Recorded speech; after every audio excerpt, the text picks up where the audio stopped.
Ninguém me contou. Eu vi o cara botar o bagulho no bolso do rapaz.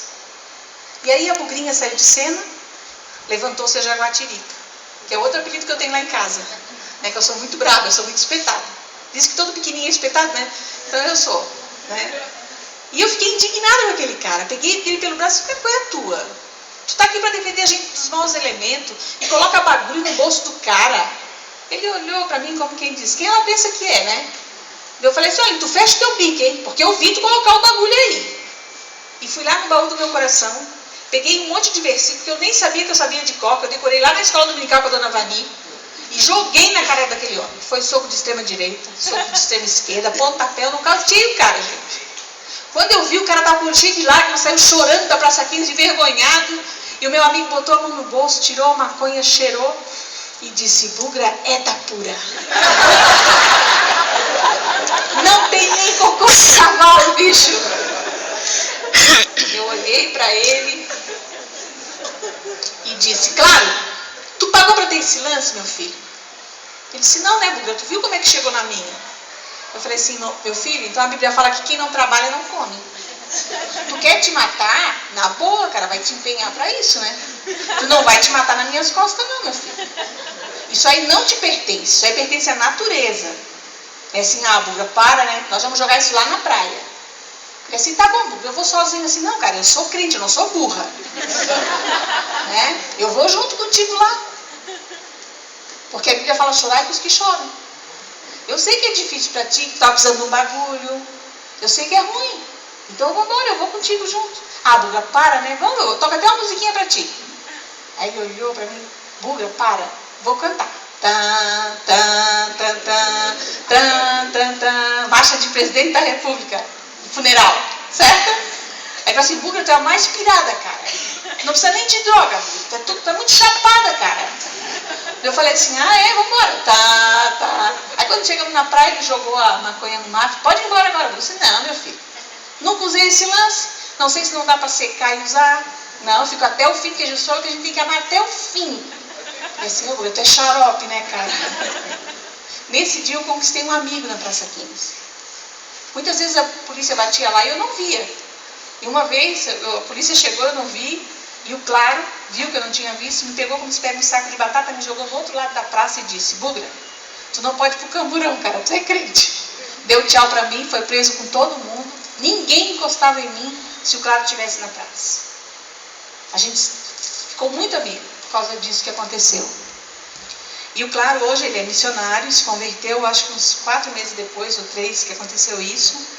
Ele é missionário em Cuba, serve a Jesus como professor de inglês e ganha do governo cubano para trabalhar para Jesus.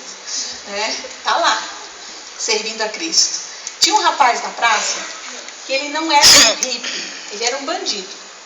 Ele só ia na praça para passar droga para o resto do pessoal. E ele era enorme, gente. Ele era muito grande. Ele fazia aquelas musculação, sabe? Então ele era todo bombado, né? E cada vez que ele chegava na praça, eu me arrancava. Eu morria de medo dele. Ele tinha um olhar frio de bandido, e eu dizia, amor, falava pro João e pro pastor Matias, o cara é enorme, cara, ele tem 3 metros de altura. E se ele chegar na minha, o que eu faço? Daí o João, não, Deus mandou a gente trabalhar com hippie. O cara é bandido, Deus não vai botar. E se Deus botar, vai ser a hora certa. Assim, que hora certa, meu filho? Eu não quero nem 1 hora encontrar com aquele cara. Nem 1 hora. Ele disse, não, Deus não vai fazer. Mas se Deus fizer, não quero saber de hora certa. Então o pastor Matias e o João me ungiam com óleo, oravam por mim, para que Deus me guardasse, me protegesse. E eu fui para a praça, ia para a praça. Mas eu vi o Silva chegar e me mandava. Ele violentou algumas moças da praça, né? Não era à toa que eu tinha medo, não. Ele era muito violento. E um dia eu estava muito brava, eu não lembro porque eu estava com a Jaguatirica naquele dia, e o pessoal da praça me pegou num canto e disse, bugra, cara, vai lá pro teu escritório, depois tu volta para cá, do jeito que tá, só Deus para cuidar de ti.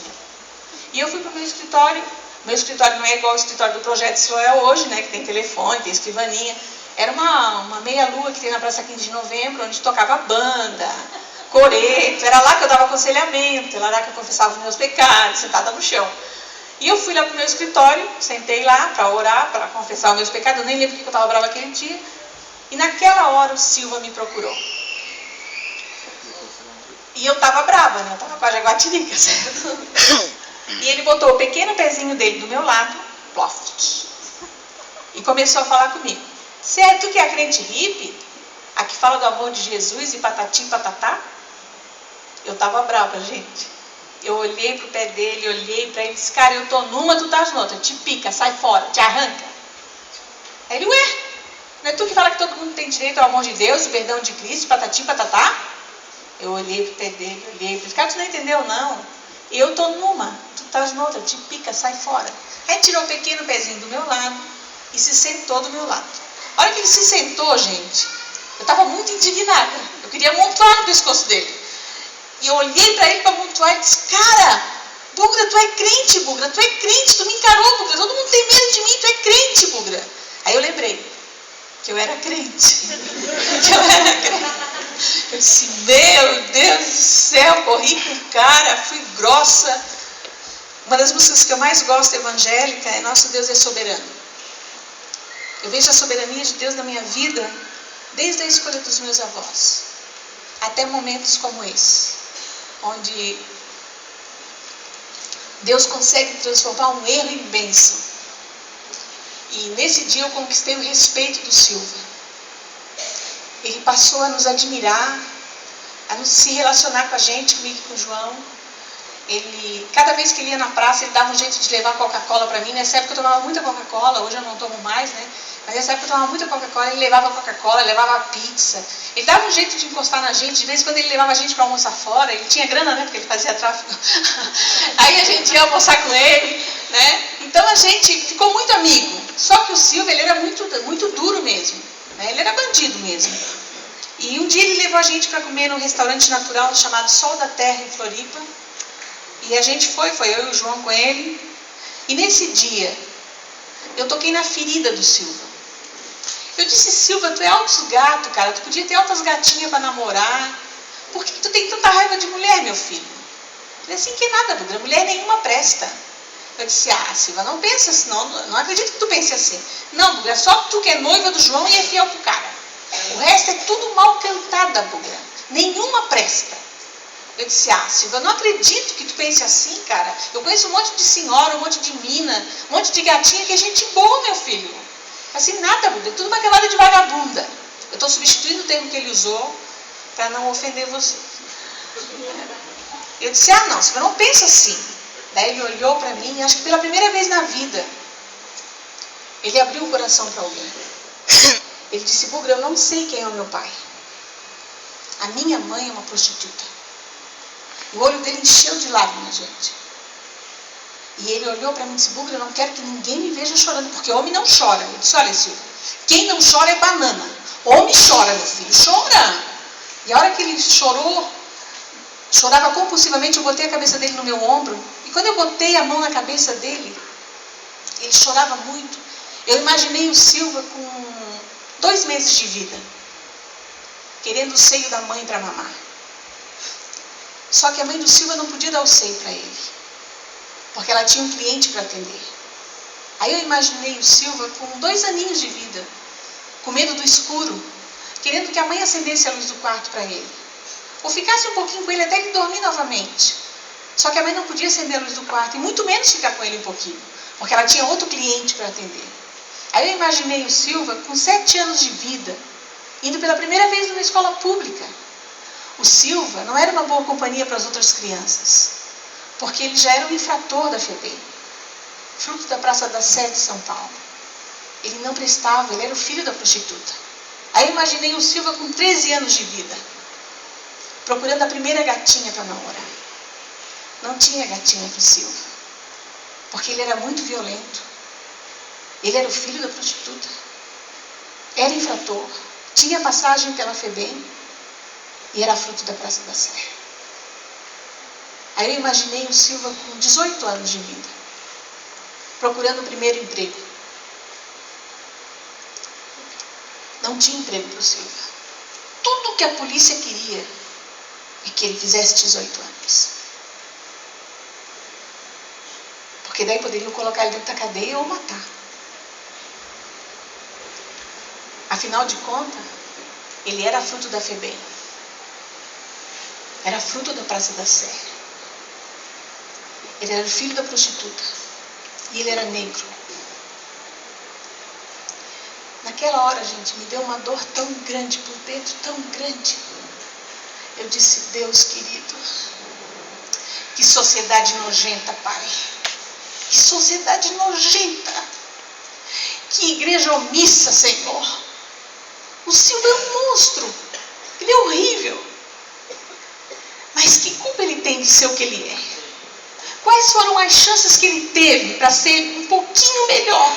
Nenhuma, Deus. Ele não teve nenhuma chance, Pai. Ninguém amou esse moleque. Ninguém quis bem esse menino. Desse dia em diante, eu e o João passamos a brigar com Deus pelo Silva. De todos na Praça 15 de Novembro, que nós mais queríamos para Deus era o Silva. Eu não podia aceitar que o Silva não conhecesse o amor de Jesus com esse quadro de vida que ele teve. No mínimo, ele se sentisse amado por Deus. Já que ele tinha sido abandonado por todo mundo. Mas o Silva, gente, ele não tinha um coração dentro do peito. Ele tinha uma pedra. Ele não conseguia amar e nem ser amado. A gente tinha o respeito dele, mas a gente não conseguia tocar nele. Porque ele não permitia isso. E a gente foi passando, ele se envolveu cada vez mais com tráfico de droga. Começou a ser preso, ser solto, ser preso, ser solto. A gente não conseguia mostrar para ele o amor de Cristo de jeito nenhum. Por mais que a gente tentasse. E um dia nós estávamos numa campanha evangelística na Coloninha, no bairro onde eu moro. Nessa época o João era presbítero, eu era diaconisa lá. Estava voltando no chapadão do morro da minha casa. Parou um carro do Camburão perto de mim. E aquele policial perguntou, tu és a Bugra? Eu disse, sou. Nós estamos com um preso aqui que está sendo levado para São Paulo. E ele tem autorização para te falar com ele. A gente passou na tua casa, tu não estava em casa. Eu disse, tudo bem, eu estou aqui agora. Eu disse, tu conhece o cara? Não sei. Eles abriram aquela janelinha, lá estava o Silva. Cheio de hematomas. Com muita raiva porque eu não estava em casa. Eles tinham passado na minha casa antes. E eu olhei para aquele policial e disse, deixa eu conversar com ele fora do Camburão. Ele disse, não dá não, moço. Aí o policial que estava do lado disse, deixa ela conversar. Tu tá doido, cara? Eu falei assim, cara, ele não vai fugir, eu dou a minha palavra. Eu sou crente. Ele olhou para mim, crente? Com essa cara? Eu falei assim, deixa ela conversar com ele fora do Camburão. Cara, tu tá doido? Ele é pior do que ele? Olha a cara da mulher, rapaz. O cara pegou 40 anos de cadeia, meu filho. Não dá pra... Eu falei assim, não, se ele fugir, eu arco com toda a responsabilidade. Deixa ela conversar com ele fora do Camburão. Aí o cara, tem certeza absoluta? Pode deixar. Se ele fugir, eu pago o preço disso. E a gente saiu fora, o Silva saiu fora do Camburão, a gente se afastou um pouquinho do Camburão. O policial apontou uma arma para a nossa cabeça, acho que era um 38, eu não conheço armas, e berrou. Tentou fugir e leva bala os dois. O Silva olhou para mim e disse, Bugra, eu vou fugir. Eu disse, meu Deus, eu recém-casei, cara. Tô em altas luas de mel. O cara falou que vai levar bala os dois, cara. Tu tá brincando comigo. É assim, Bugra, eu não presto, Bugra. Peguei 40 anos de cadeia, cara. Violentei um monte de mulher. Já até matei, cara. Deu pra mim, acabou. Eu sou um horror, Bugra. Eu falei assim, não, cara, tem 40 anos para servir Jesus na cadeia. Eu falei assim, Bugra, eu não vou para um piquenique. Eu vou para a penitenciária de São Paulo. Sabe o que é aquilo lá? Eu disse, tá certo, não vai para um piquenique. Né? Lá estava eu colocando a carroça na frente dos bois, já dando um campo missionário pro cara. Né? Polgadérrima. E ele falou assim, mas você não precisa morrer por causa disso, Silva. Há 2 anos atrás, cara, Jesus morreu no teu lugar. Para hoje tu poder ter vida. Ele olhou para mim e disse, Bugra, tu acredita mesmo nisso? Aquela pergunta doeu no meu coração, cara. Eu pensei, meu Deus, que porcaria de missionário eu sou. Que não consegui passar a mensagem do Evangelho para esse rapaz. Mostrar o teu amor, a tua graça para ele, Deus. Eu pensei, meu Deus, quantas pessoas na minha igreja são a favor da pena de morte? E com certeza o Silvio é um desses casos. Que é melhor eliminar mesmo, matar e se livrar de uma bomba dessa. Eu não sei aqui, quem assistiu o filme do Pichote? Levanta a mão. Eu não consegui assistir todo o filme do Pichote. Eu lembro das primeiras cenas do Pichote, quando ele foi preso na FEBEM do Rio de Janeiro. E a primeira coisa que fizeram foi pai desconhecido, fazendo a ficha dele. E na primeira noite do Pichote na FEBEM, ele viu o amiguinho dele sendo violentado pelos outros maiores da FEBEM. E o olhinho do Pichote, vendo aquela cena do outro sendo agredido, parecia que o olho ia sair do rosto dele. Tamanho pavor que ele viu, aquilo tudo. E no outro dia o responsável da FEBEM levantou o lençolzinho de cima da bundinha do menino, e a bundinha do menino estava toda em carne viva, por causa da violência que ele tinha sofrido naquela noite. E ele olhou para o Pichote e perguntou: tu viu quem fez isso? O Pichote, apavorado, disse: não, tio, eu não vi nada, não vi nada. Ele sabia que na outra noite ele seria a vítima. Um menino desse, gente, ele não vai ter pena de ninguém. De ninguém. Para ele sobreviver, ele tem que ser ruim mesmo. Porque senão ele não sobrevive. Ele não foi amado por ninguém, ele não foi desejado por ninguém. Ele foi abandonado por todos, a própria sorte. Sabe por que criança faz os crimes mais horríveis e mais cruéis? Porque criança é verdadeiro. Criança é sincero. Criança não tem pena, não. Porque criança é real. E eu estava com um menino desse na minha frente, com 30 anos, que tinha conseguido sobreviver a todo esse caos. Eu olhei para o Silva e disse: Silva, não existe nenhum pecado, nenhum, maior que o sacrifício de Jesus. O sacrifício de Jesus foi perfeito. E do prisma de Deus, cara, eu era muito pior do que tu. Muito pior. Mas Ele nos amou primeiro. Tenta, cara, eu tentei e deu certo. Ele disse: será, Búblia? Fala, ele está vivo, ele venceu a morte, ele está aqui com a gente agora. Ele me abraçou, quase quebrou minhas costelinhas com aquela algema dele e disse: Jesus, eu te quero. E naquele dia a gente pôde repetir junto: nós temos Jesus. Quando o Silvio olhou para mim, gente, depois da decisão que ele tomou com relação a Deus, ele não tinha mais olhar de bandido. Ele tinha olhar de menino. Sabe quando criança olha para a gente e o olhar é tão puro que a gente chega a desviar o olhar, porque senão ele vai descobrir alguma coisa de errado que a gente fez? Era esse olhar. Olhar puro de criança. As coisas velhas se passaram e Deus fez tudo novo. E o Silva estava empolgadérrimo com Deus. Ergueu os braços e disse: sou prisioneiro, sou prisioneiro. O cara, grande novidade. Assim, eu sou prisioneiro de Jesus, vem cá. O cara olhou para o outro policial e disse: ela é crente. A moça é crente.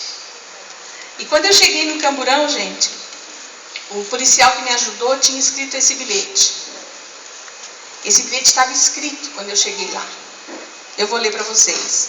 2/11/82. Bugra, vou para São Paulo, mas vamos em 2 servos de Jesus. Foi maravilhoso ajudar e ser usado no teu ministério.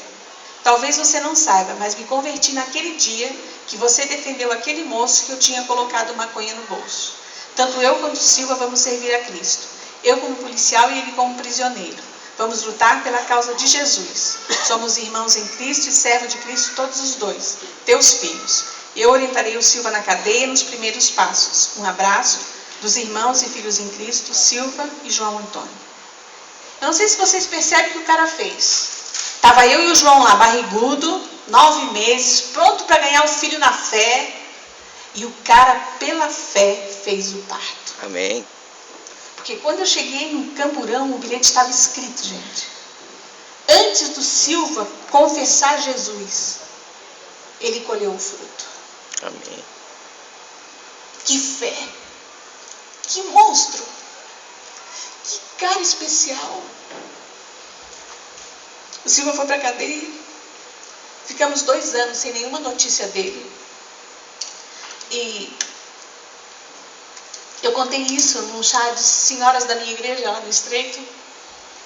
E uma senhora que me conhecia antes de eu nascer, que viu a minha mãe grávida de mim, se encheu de compaixão e de amor por mim e disse: minha filha, tu não fica preocupada com a tua reputação, não? Um camburão parando na tua casa, um policial botando uma arma para tua cabeça, o João é um moço com tantas qualidades, tu tem um potencial tão grande. Nesse dia, gente, eu não estava com a jaguatirica, porque se eu tivesse, eu tinha dado uns tapas na mulher. Mas eu senti que aquela mulher falou com amor mesmo, preocupação mesmo. Sabe uma pessoa que te ama de verdade? Eu olhei para ela e disse: a senhora orou? Eu falei assim: orei, minha filha, há muito tempo eu estou querendo falar contigo isso. Agora eu tenho a chance. Eu falei assim: a senhora já pensou o que seria de mim, o que seria da senhora, o que seria da igreja, se Jesus tivesse preocupado com a reputação dele? Jesus era Deus e não usou com usurpação o ser igual a Deus, antes se esvaziou e assumiu forma de gente. Morreu no lugar de bandidos. Em nenhum minuto ele se preocupou com a reputação dele, porque ele é o Filho de Deus. Eu não estou preocupada com a minha reputação, não, senhora. E nem se preocupe com o João, porque se tem alguém que ama esse povo é ele, muito mais do que eu. Se algum dia eu for presa e alguém ouvir falar de Jesus, já valeu a pena. Se algum dia eu for presa e alguém se converter, pode me prender agora. E a boa reputação, entre aspas, eu deixo para a senhora pensar se realmente vale a pena. Porque na praça 15 de novembro ninguém duvida da minha reputação. Ninguém questiona as minhas atitudes. Porque todos sabem quem eu sou e a serviço de quem eu estou. 2 anos depois, recebemos a primeira notícia do Silva. 8 presidiários haviam se convertido na ala onde ele estava. E o responsável do presídio chamou ele num canto e disse: os piores aqui se converteram. A gente queria te convidar para ir para uma outra ala, uma ala mais perigosa. Tu topa? Ele assim: olha, eu tenho 40 anos só para isso. Eu topo. Só que eu preciso falar com 2 pessoas. E o responsável: não, pode dizer que a gente chama as pessoas aqui. E chamou a mãe e a irmã. Deus curou o Silva. E ele falou do amor de Jesus para a mãe e para a irmã. E a mãe do Silva e a irmã do Silva são missionárias hoje. Estão numa nação muçulmana servindo a Cristo. Se converteram. Quando ele foi para essa outra ala, mais perigosa, ele estava fazendo isso tudo com 15 homens. E teve uma rebelião muito grande no presídio aqui em São Paulo. Passou pela Globo, por todas as redes de televisão. Morreram muitos policiais, muitos prisioneiros. Era a ala onde o Silva estava preso. E no meio da rebelião, um dos rapazes que estava fazendo isso tudo com ele falou: Silva, eu ajudei a organizar tudo isso. Tu acha que tem jeito para mim? O Silva olhou para ele e disse: tenta, cara, eu tentei e deu certo. Não lembra nada para perder? E ele disse: eu quero Jesus. E esse moço morreu. Logo em seguida, a oração dele. Eu não tenho dúvida de que esse moço está com Jesus, porque ele tentou. O Silva, nessa rebelião, ele foi ferido, recebeu 13 pontos na barriga. Ele não sabe de quem foi esse ferimento, se foi de algum policial, se foi de algum detento. Era um rolo tão grande que eles não dava para ver quem é que estava machucando quem. E depois dessa rebelião, o Silva começou a perder muita saúde, perdeu peso. A gente achava que ele tinha tuberculose nos pulmões. E chegou a notícia para nós lá em casa. O João não sabia como me dar notícia. E ele disse para mim, a senhora que ajudava a manter o nosso grupo, ligou para ele e ele disse: ora pelo Silva. E eu não consegui orar pelo Silva. Eu disse: amor, eu não consigo orar pelo Silva. O que está acontecendo? Ele disse: o Silva não precisa mais de oração. O Silva já está com Jesus. Ele não tinha tuberculose. O que ele tinha era câncer nos pulmões. E quando eu fui para socar a mesa, o João segurou o meu braço e disse: calma, escuta o que ele mandou dizer para nós. E eu vou repassar para vocês o que ele mandou dizer para nós antes de morrer. Ele mandou dizer que ele estava muito feliz, porque ele ia com Jesus. Ele só levava uma tristeza no coração: não ficar 40 anos servindo Jesus naquele presídio. Ele tinha razão de sobra para reclamar. Comida ruim, roupa tudo igual, sol nascendo quadrado, câncer nos pulmões, sem medicamento.